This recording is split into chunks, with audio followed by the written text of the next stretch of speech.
Speaking to your future self is kind of the most powerful way to create your future. I'm going to talk about how tricking your mind into believing in your relationship brings it in faster. Hey guys, welcome back to another video. Today we're talking about manifesting your specific person with a specific method that has kind of been coined as the love letter, but tying it into, of course, scripting, writing things down, but coming from your future self, a really powerful, simple method. That's what we're delving into today, talking about some of the science, what I've learned from Dr. Joe Dispenza, how to apply this, and what actually happens to the subconscious mind. So it's, as always, broken down into sections, so make sure you keep watching to hear all the advice and how exactly to apply this and what it's going to do to your mind. So if that sounds interesting, please do stay tuned and thumbs up the video and subscribe to my channel. And on screen, before we jump into the actual content, just a quick overview. If you're new or you're interested in coaching, you want to get extra support, you want to get bonus material, everything is linked below. The join button, all the links for my coaching website, everything is right below. So take a look at what's on screen if you're interested. And now let's start the video. Scripting is a really, really great tool for visualizing. That's the main point, to put pen to paper or type things out and just have that visual aid and that visual format of your manifestation, of the end result of your affirmations, expanding on it into a creative storytelling. So it's not for everyone, and it's obviously there's no rules. You don't have to apply this method. I personally do really enjoy it and find a lot of benefit from it. So it's a great tool for visualizing. It's going to incite and create those visuals. It's not where you are, you have to be extremely skilled at visualizing and that's the only way it will work. It will come up and be kind of induced in your subconscious mind regardless. And what it does is it's evoking a quite realistic form of a memory. It's a false memory, but in a good way, where your subconscious mind is being convinced and told, well, this is what actually happened. This is what's actually going on because I'm imagining it. I'm mentally experiencing it. It's going into my memory. I'm repeating it. All of these practices and these elements put together is what creates the power for the subconscious mind. So it's like you're evoking in your subconscious mind, which is very unintelligent because it doesn't have its own way of cognitive abilities and free will and logic to apply and analyze things. It's just going to absorb what you teach it. So you are the teacher and your subconscious mind is the student, so to speak. And it's evoking this memory that feels realistic and detailed. And that's what this love letter and scripting in general is kind of doing and why it's so powerful. It's going to basically trick your mind into thinking this actually happened. So it's not automatic. You won't automatically believe it, most likely. Obviously, if you write something simple like SP texted me or SP has feelings for me, then maybe, you could instantly see change and movement and a result from that and feel it and start to believe it. But if you go to the end result of what you're manifesting and it's not manifesting in steps, then it is going to take repetition. So don't get frustrated or demotivated just because you try it once and you're like, nothing happened. Remember, it's also about the impact on the subconscious mind. It sometimes takes time to build up, but usually because you're writing something positive, it's a positive method, you are going to probably feel and respond to it in some way. Your subconscious mind really responds well to past tense as well. So by writing it, I'll explain in the next section exactly what I mean by this love letter method, but it responds very well to past tense. So instead of saying this is what's going to happen, you're kind of focusing on, well, this is something that's already here in my reality, whether as a memory or in the present moment, but using the past tense and basically telling your mind, look at this experience. This is a real experience that I've had in my life. It's tricking your subconscious mind. So it does take in the actual words. It kind of formulates everything in a visual format, but it does take in the words that you're focusing on. So some of the really great science behind it is that when you're focusing on a single thought, you have a single focus that you're consciously focusing on, you are moving from beta state to alpha state and then into theta state. So theta state is very much where it's the meditative state where when you're doing meditations, when you're very focused, almost basically like SATs. I guess Neville Goddard equivalent would be static into sleep. That is you in theta state. So when you're focusing your mind and you really imagine it and you hold that thought, you hold that visual, that imagery, when you're scripting as well, when you're reading it and you're focusing on this one scene, nothing else is distracting you, your focus isn't divided elsewhere. This is moving you into theta state, which is so powerful. You're basically accessing the subconscious mind. And what you're doing is you're not allowing yourself, through this practice, not by force or skill, you're not allowing yourself to focus on the external environment, external factors, circumstances in this case as well, whatever's physically going on around you, whatever, you're dealing with or the concerns are, they're not in your mind. That's not your focus. You're not reading, how in love you and SP are with each other, and then at the same time thinking of negative circumstances. You are focused on the words you're saying, your mind is bringing up visuals, you are focused on that outcome. Then what it does is it's literally going to change the brainwave patterns, the patterns in your actual brainwaves. As you're focusing on that, and accessing the subconscious mind. Through that, you're getting into this relaxed state, this focused state. And again, you don't have to be completely relaxed, completely happy. It's done through the practice itself. And I'm gonna, again, like I said, delve into how to practice this, how to get the best result out of this, but it's literally going to change the brainwaves.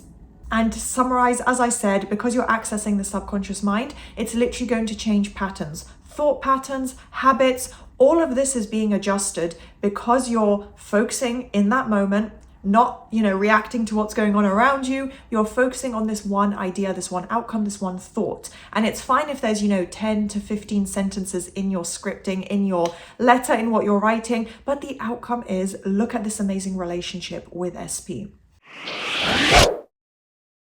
So how to actually formulate this love letter. So yes, it's going to be a letter and it's basically from your future self, but you're writing it for your future self. That's the kind of context and focus that you want to have, the tense that you want to use. So again, it's not this is what's going to happen a year from now, 5 years from now. It's you literally as your future self, but you're writing it right now with that in mind. So the time frame doesn't matter. I'm not going to give you guys specific rules and quantify, here's a tick list of how you have to do it. But yeah, you're in your future self. You can even do it just a week from now if that's how you want to do it. There are no rules technically. And I want you guys to engage your 5 senses to the best of your ability. So write in as much detail as possible. Everything you're experiencing and seeing, maybe it's a date with your future self, you have commitment with SP. It could be a wedding day. It can be anything, just something from your future self where you are happy and fulfilled and it resembles and reflects what you want with your specific person. So by adding in those details, again, you're engaging the subconscious mind, you're engaging visualization and adding in these really detailed visuals that will just of their own accord start to come up. Even if it's just fragments here and there. Sometimes I've had that where, I'm not in the best state of mind of, reading a script or reading something or visualizing something and having this perfect scene form in my mind. But I always get these flashes or fragments at the very least. And that's how the mind works. So I use this example sometimes in my videos. If I were to say to you right now, imagine a pink elephant. As soon as I started to formulate that thought, before I even said it, it came to mind. You guys, most likely, if you're focused on what I'm saying, a pink elephant came to mind. So that is how easy and powerful and instant it can be. So using past tense as well. So as your future self, you're writing it saying, this is me, let's say, for example, a year from now, and this is me writing out my amazing life, my amazing relationship and love letter and devotion and just devoting it to your relationship with your specific person in this context and using past tense. It's super powerful. So an example would be, you can write to yourself like, Dear Alexa, Dear Diary, like Elena Gilbert, or just writing a letter. You can address it to your SP, obviously not actually sending it to them, but writing it in that way. Maybe put a date as well. So your mind is very focused and saying, this is a diary entry or a letter for this. And then you can say, I just love our relationship. You can write it to them and say, you make me so happy. I can't believe you proposed to me. I can't believe you planned this amazing date night, whatever it is, add in these details. And that's the kind of format I would recommend using it in. So make it fun, but also connect it directly to the outcome that you want. So your affirmations are going to guide that. What is the desired outcome? What do your affirmations to imply? What is your goal with, the relationship with SP? That's where I want you guys to focus. Not, right now they're not talking to me, so I want a text message. No, that's not how we're doing this. We're doing this what you actually want, not based on your circumstances, but what you actually want to manifest with your specific person. So just be creative with it. Again, like I said, I'm not going to place loads of rules or guidance. You guys are free to do it however you want. The content, the length can be up to you. If you want to address it to SP, if you want to just write it as for yourself, like saying, you know, oh, January 2027, February 2027, for example, and then write out like, this is my amazing life.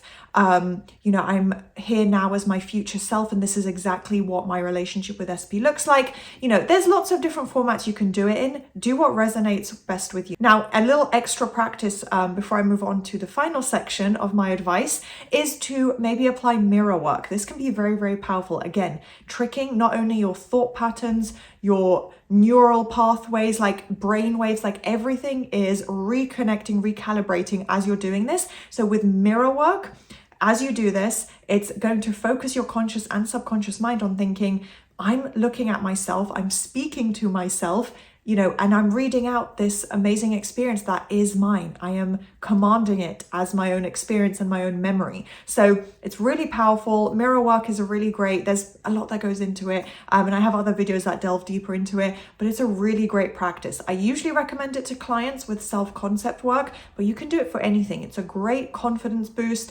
It's almost like a placebo effect because you're tricking yourself. You're hearing your own voice, looking into your own eyes, speaking to yourself, and it's not a normal practice. So it kind of engages a different part of your mind than, you know, if you were just telling a friend something or a family member or thinking an affirmation in your mind. By actually saying it out loud to yourself and telling yourself, this is the amazing relationship I have and this is my future self. Telling myself, like, this is literally my life. This is going to be my life. So hopefully that makes sense. And that is what your mind is going to accept. That is the key of the practice. So have fun with it.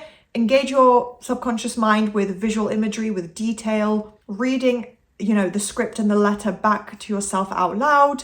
That is another really great extra practice, really cementing it even more that this is my manifestation come true.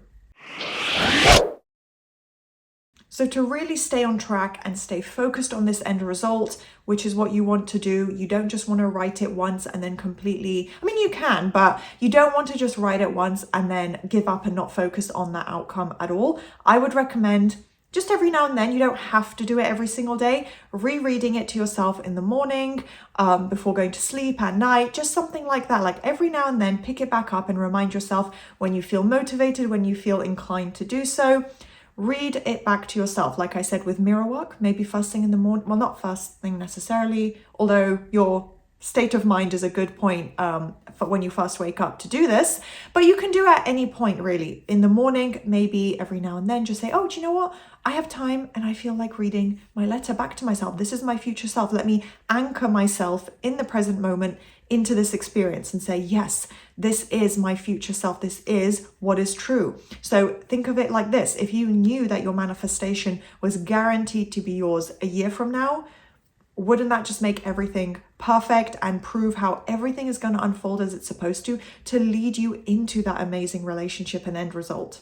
So really, it's about mentally rehearsing, already living like this, normalizing it to your mind, and as Dr. Joe Dispenza says, mentally rehearsing that you already have it. You're internally experiencing it as real before the physical result can come in. So to really evoke the visuals, I would recommend getting into SATS, state akin to sleep, as I kind of noted earlier in the video, which is a Neville Goddard term of getting really relaxed in a meditative, focused state where you're not distracted, your mind isn't racing, you've calmed yourself down and got yourself into a calm, balanced state.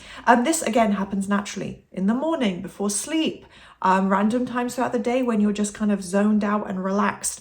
These are great moments to visualize, to read over it, to just take a moment in your day, whether it's during the afternoon or maybe after work or after school in the evenings. I know obviously everyone has a different routine where you can just say, all right, now I'm going to do this practice. I'm going to dedicate 10-15 minutes to this and then read it out loud to myself. Getting into a state akin to sleep is going to be really, really powerful. You're engaging theta state in your mind, accessing the subconscious mind and letting that imagery and focus delve into your subconscious assumptions and visuals and the actual memories that are being created, because you're telling your mind and teaching your mind what is true. And of course, that's when you are most likely to feel the energy and the emotion connected to that visual. So those are really powerful moments and times to either like induce this relaxed state or use those moments to say, I'm going to do this practice now, focus on the relationship with SP and kind of train my mind to accept this is my near future result. So that is going to be today's video. I hope you guys enjoyed that. I thought it was a fun new little practice and method to incorporate. So if you did enjoy, do thumbs up, subscribe, turn on that notification bell, and I'll see you guys next time.